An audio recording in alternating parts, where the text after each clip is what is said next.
Hello दोस्तों, हम chapter number 3 देख रहे थे जिसका नाम है दो चर वाले रेखीय समीकरण युग्म। आज उसी कड़ी में प्रश्नावली नंबर 3.2 देखेंगे। 3.2 में क्वेश्चन नंबर सेकंड करने वाले हैं। जो अपने को दिया गया अनुपातों A1 A2 B1 B2 और C1 C2 की तुलना कर ज्ञात कीजिए कि निम्न समीकरण युग्म द्वारा निरूपित रेखाएं एक बिंदु पर प्रतिच्छेद करती हैं, समांतर हैं अथवा संपाती हैं। दोस्तों, इस क्वेश्चन को करने से पहले अपने को पता होना चाहिए कि प्रतिच्छेद रेखाएं कौन सी होती हैं, समांतर और संपाती कौन सी होती हैं। और इसी के साथ अपने को थर्ड क्वेश्चन में अपने पास दोस्तों दिया गया है संगत और असंगत, उसका भी पता होना चाहिए। तो इनको हम दोनों को एक साथ देख लेते हैं। तो हमें पहले एक टेबल याद करनी पड़ेगी, उसको हम एक एग्जाम्पल के द्वारा समझेंगे। उसी टेबल को देखते हैं दोस्तों, वो कौन सी टेबल है। ये है दोस्तों अपने पास वो सारणी 3.4, जिसमें अपने को प्रतिच्छेद रेखाएं, संपाती रेखाएं और समांतर रेखाएं, इन तीनों के बारे में बता रखा है। प्रतिच्छेद रेखाएं होती हैं उसका केवल एक हल होता है, या फिर उसको बोल सकते हैं अद्वितीय हल होता है। संपाती रेखाएं होती हैं वो अपरिमित रूप होता है उसका, और समांतर रेखाओं का एक हल होता है। लेकिन दोस्तों इससे ज़्यादा इम्पोर्टेंट बात यह है, इनका अनुपात A1 A2 not equal to B1 B2 होना चाहिए। यहाँ पे अपने को A1 A2 B1 B2 C1 C2 अगर तीनों का अनुपात बराबर अपने पास तो वो संपाती रेखाएं कहलाएंगी। A1 A2 B1 B2 not equal to C1 C2 है तो वो समांतर रेखाएं होंगी, उसका कोई हल नहीं होगा और वो असंगत कहलाएंगी। लेकिन दोस्तों इसको हम एक बेस्ट एग्जाम्पल के द्वारा समझते हैं। तीनों को देखते हैं दोस्तों। फिर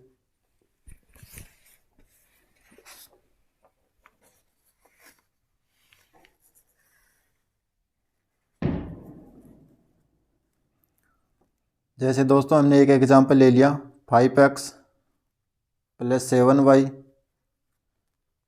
+ 10 इक्वल टू 0, 4x + 3y + 15। अब दोस्तों इसको एक एग्जाम्पल के द्वारा हम समझेंगे कि संपाती रेखाएं, प्रतिच्छेद रेखाएं, समांतर रेखाएं कौन सी होती हैं। तो सबसे पहले हम देखने वाले हैं प्रतिच्छेद रेखाएं। तो इसके लिए हमने दो इक्वेशन ले ली दोस्तों, क्योंकि अपने को दो इक्वेशन चाहिए। यहाँ से A1 A2 B1 B2 और C1 C2 लेना दोस्तों अपने को। तो यहाँ से अनुपात लेते हैं A1 A2। तो यहाँ पे A1 दोस्तों, यहाँ पर वैल्यू अपने पास A1 की 5 और यहाँ से अपने पास A2 की वैल्यू 4।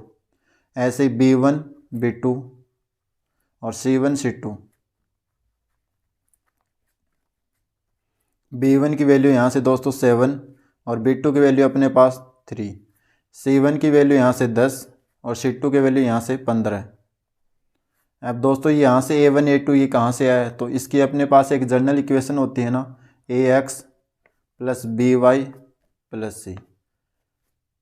अब दोस्तों अपने पास दो इक्वेशन थी, इसलिए इसको हमने A1 B1 या C1 बोल दिया और सेकंड समीकरण को A2 B2 C2 बोल दिया।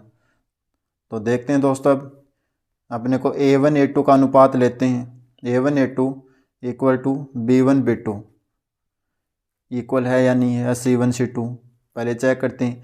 A1 A2 यहाँ पे है क्या दोस्तों, 5 है अपने पास A1 की वैल्यू। A2 की वैल्यू अपने पास लेनी है 4। B1 B2 की वैल्यू अपने पास 7 और B2 की वैल्यू 3। तो दोस्तों अपने पास ये अनुपात बराबर नहीं आए, तो ये नॉट इक्वल टू बराबर है। तो जो नॉट इक्वल टू बराबर होती हैं वो हमेशा प्रतिच्छेद रेखाएं कहलाती हैं। वो हमेशा प्रतिच्छेद रेखाएं होंगी और इसका केवल एक ही हल होगा।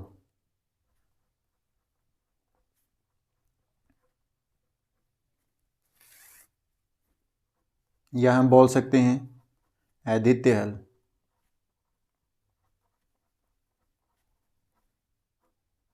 अब दोस्तों प्रतिच्छेद रेखाएं होती कौन सी हैं, जो एक दूसरे को इंटरसेक्ट करती हैं, एक दूसरे को काटती हैं, जिसका एक ही पॉइंट आता है।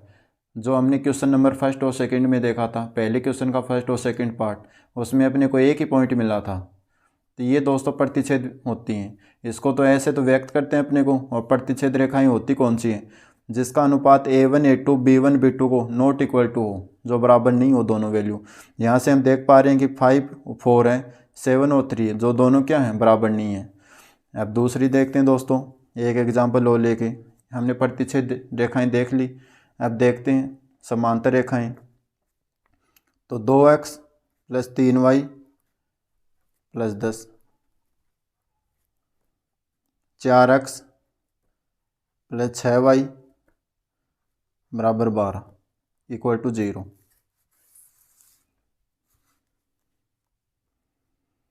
अब दोस्तों यहाँ से A1 A2 B1 B2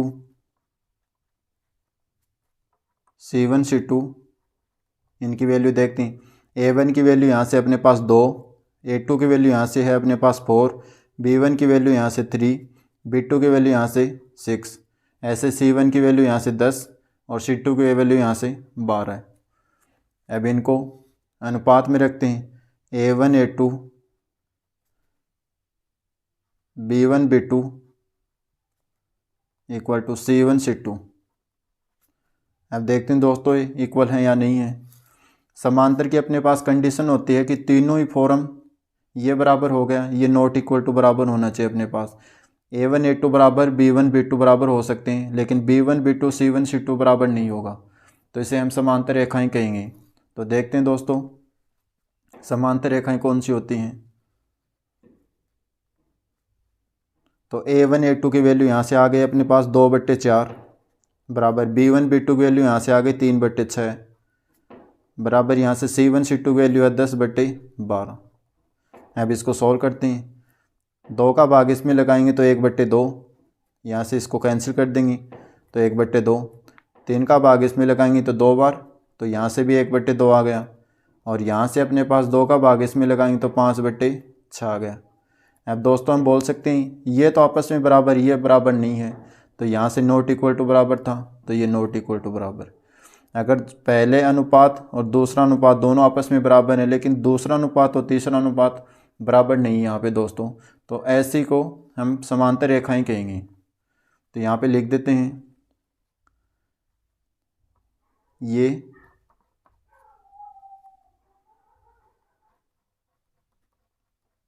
समांतर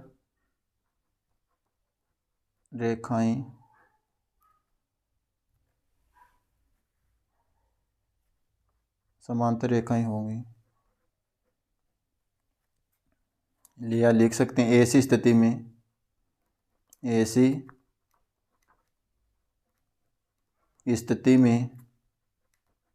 ये समांतर रेखाएं होंगी। जो समांतर होती हैं दोस्तों उसकी एक पहचान और होती है, उसका कोई भी हल नहीं होता। तो हम लिख सकते हैं कोई भी हल नहीं होगा, कोई हल नहीं होगा।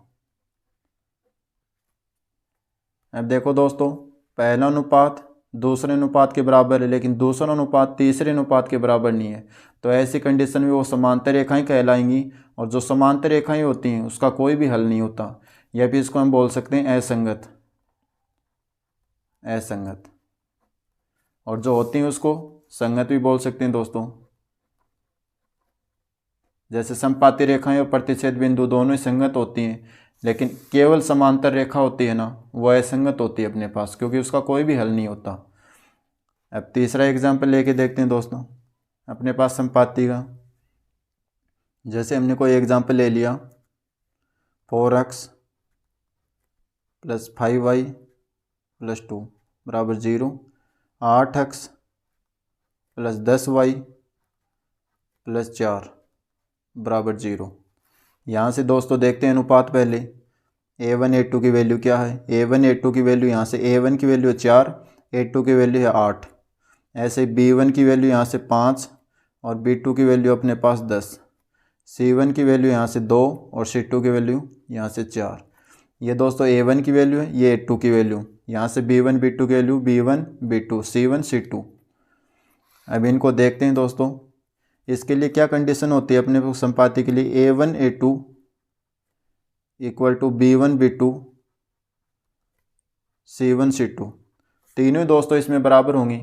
पहले वाले में दोस्तों अपने पास A1 A2 B1 B2 not equal to था, दूसरे में अपने पास पहले वाला तो इक्वल था, दूसरा इक्वल नहीं था, और तीसरे में अपने पास दोनों इक्वल टू हैं, दोनों ही, ये भी होना चाहिए, ये होना चाहिए, ये होना चाहिए, दोनों बराबर, तीनों ही बराबर होना चाहिए अपने पास।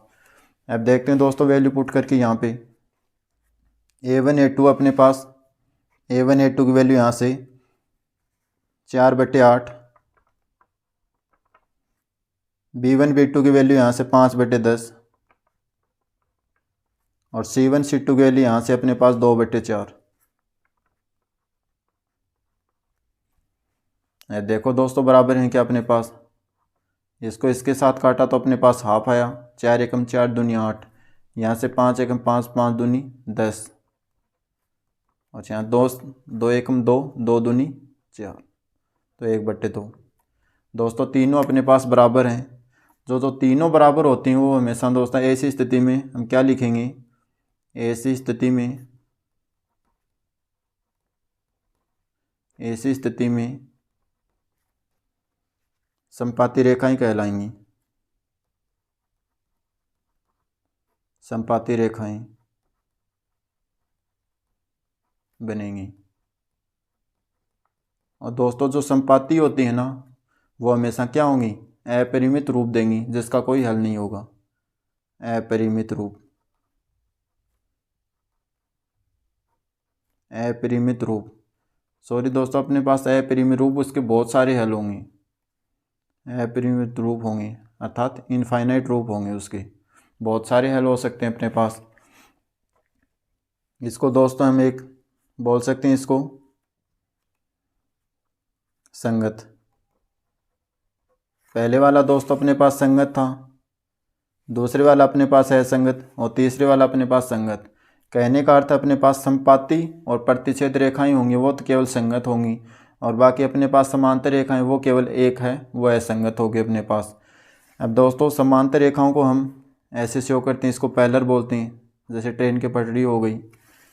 यहाँ पे अपने पास दोस्तों इसको कैसे शो करेंगी समपाती रेखाओं को, एक रेखा के ऊपर दूसरी रेखा, यहाँ से ऐसे, जैसे ये अपने पास ए और बी है, और यहाँ से अपने पास सी और डी, एक के ऊपर एक, ये अपने पास दोस्तों समपाती रेखाएं होंगी। दोस्तों हमने एग्जाम्पल के द्वारा इस टेबल को समझ लिया है, तो मैं आशा करता हूँ कि आपको समझ में आ गए। इसमें अपने प्रतिच्छेद, समपाती और समांतर रेखाएं तीनों को देख लिया है दोस्तों। पहले हमने प्रतिच्छेद रेखाएं देखी, उसके बाद समांतर देखाई, और उसके बाद समपाती रेखाएं, तीनों को हमने दोस्तों अच्छे से समझ लिया है। अब एक्सरसाइज करते हैं हम। अब क्वेश्चन नंबर 2, जिसमें अपने को दिया गया अनुपातों A1 A2, B1 B2 और C1 C2 की तुलना कर ज्ञात कीजिए कि निम्न समीकरण युग्म द्वारा निरूपित रेखाएं एक बिंदु पर प्रतिच्छेद करती हैं, समांतर अथवा समपाती हैं। दोस्तों अपने पास समीकरण दी गई है, तो हमें इनके अनुपात देख के हमें बताने की प्रतिच्छेद है, समांतर अथवा समपाती हैं। चलो फिर देखते हैं।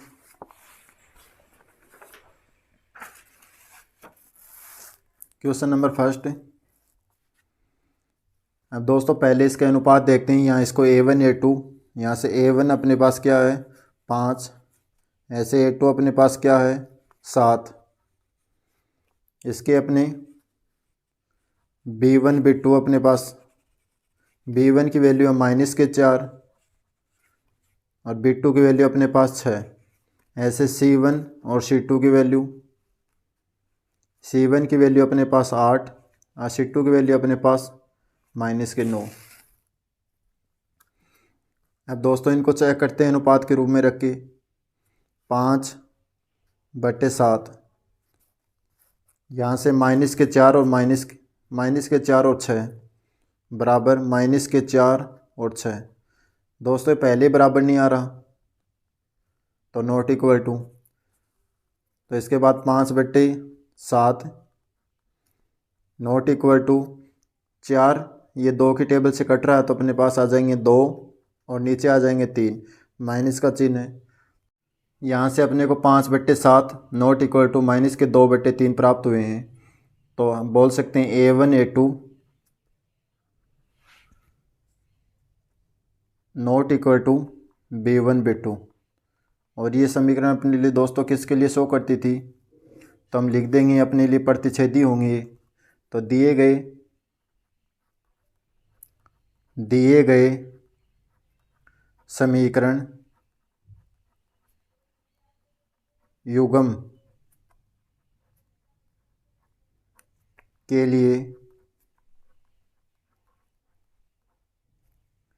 लिए रेखाएं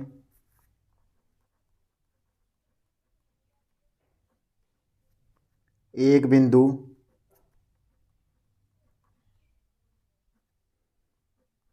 पर प्रतिच्छेद करती हैं। यहाँ पे अपने पास A1 A2 not equal to B1 B2 है। इसके लिए हम बोल सकते हैं ये एक प्रतिच्छेदी रेखाएं होंगी। इसका एक ही हल होगा अपने पास। अपने को क्वेश्चन में यही पूछ रखा है कि अपने पास प्रतिच्छेदी होंगी, समांतर होंगी या तो संपाती होंगी। दोस्तों हमने A1 A2 B1 B2 C1 C2 मान के इसको अनुपात के रूप में लिख लिया, तो हमें पता चला कि ये नॉट इक्वल टू है अपने पास। तो हम लिख दिया हमने नीचे, दिए गए समीकरण युग्म के लिए रेखाएं एक बिंदु पर प्रतिच्छेदी करती हैं। अब क्वेश्चन नंबर सेकंड दोस्तों,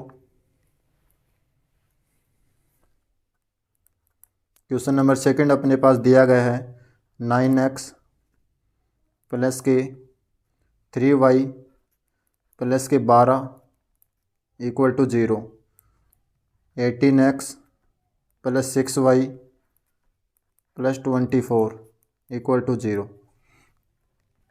अब दोस्तों इसको भी ऐसे ही बताना अपने को, सेम टू सेम वही क्वेश्चन अपने पास। यहाँ से A1 की वैल्यू है 9, A2 की वैल्यू है 18, B1 B1 की वैल्यू यहाँ से 3, B2 की वैल्यू यहाँ से अपने पास 6, C1 और C2 की वैल्यू यहाँ से, C1 की वैल्यू अपने पास 12 और C2 की वैल्यू अपने पास 24। यहाँ से अपने को कोफिशिएंट लेने, इसके गुणांक लेने दोस्तों। A1 A2 ये होता है B1 B2 C1 C2। अब इसे देखते हैं 9/18 अनुपात के रूप में। 9/18, यहाँ से अपने पास 3/6, यहाँ से अपने पास 12/24। अब 9 की टेबल से कटेगा दोस्तों, 9 1 9, 9 दूनी 18, तो 1/2 आ जाएगा अपने पास। ये 3 की टेबल से कटेगा, 3 1 3, 3 दूनी 6। यहाँ से ये 12 की टेबल से कटेगा, 12 1 12, 12 दूनी 24। तो तीनों दोस्तों अपने पास अनुपात बराबर आए हैं, तो हम बोल सकते हैं A1 A2 इक्वल है B1 B2 इक्वल है C1 C2। अगर तीनों अपने पास इक्वल होंगी तो वो अपने पास एक संपाती होगी। तो हम लिख देंगे दोस्तों, दिए गए समीकरण, ये अपने पास समीकरण है, दिए गए समीकरण युग्म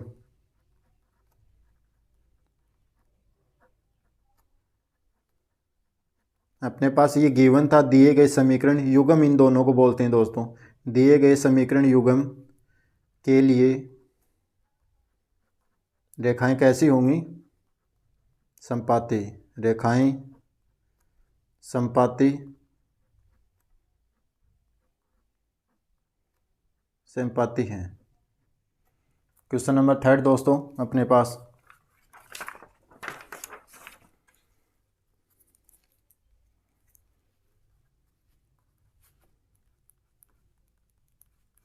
यहाँ से अपने को दे रखा question number third, 6x minus के 3y प्लस के 10 equal to 0, 2x minus y plus 9 बराबर 0। अब इसे सॉल्व करते हैं दोस्तों। यहाँ से A1 A1 की वैल्यू यहाँ से 6, A2 की वैल्यू यहाँ से 2, ऐसे यहाँ से B1 और B2 की वैल्यू देखते हैं। B1 की वैल्यू यहाँ से अपने पास माइनस के 3 और B2 की वैल्यू यहाँ से है माइनस के y है, तो कोफिशिएंट इसका दोस्तों गुणांक अपने पास 1 है, तो यहाँ से 1 आ जाएगा अपने पास। ऐसे C1 और C2 की वैल्यू अपने पास, C1 की वैल्यू अपने पास है 10 और C2 की 9 है। अब इसे अनुपात के रूप में देखते हैं, A1 A2, सॉरी दोस्तों इसी को देख लेते हैं, 6/2 बराबर माइनस के 3 माइनस का 1 बराबर 10/9। अब दोस्तों इसको काटेंगे तो अपने पास 3/1, ये 3/1, ये 10/9, ये कटेगा नहीं, तो ये नॉट इक्वल टू अपने पास है, ये बराबर नहीं होगा। तो यहाँ से 2 की टेबल से इसको काटा तो 3/1, यहाँ से माइनस कैंसिल, तो यहाँ से 3/1 आ गया अपने पास, यहाँ से नॉट इक्वल टू 10/9। तो दोस्तों अगर पहले अपने पास अनुपात बराबर है, लास्ट वाला अनुपात बराबर नहीं है, तो ऐसे में वो रेखाएं समांतर होंगी जो कहीं पे भी नहीं मिलेंगी। तो दिए गए लिखेंगे यहाँ पे, दिए गए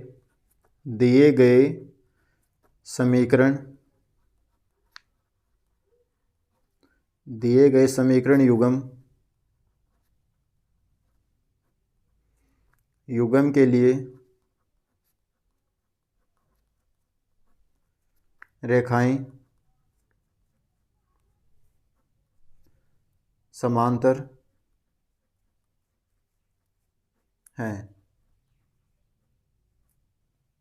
दोस्तों हम क्वेश्चन नंबर 2 के तीनों पार्ट कर लिए हैं विथ थ्योरी के साथ। अगर दोस्तों आपको ये वीडियो पसंद आया तो वीडियो को लाइक कीजिए, शेयर कीजिए, चैनल को सब्सक्राइब कीजिए। थैंक यू दोस्तों।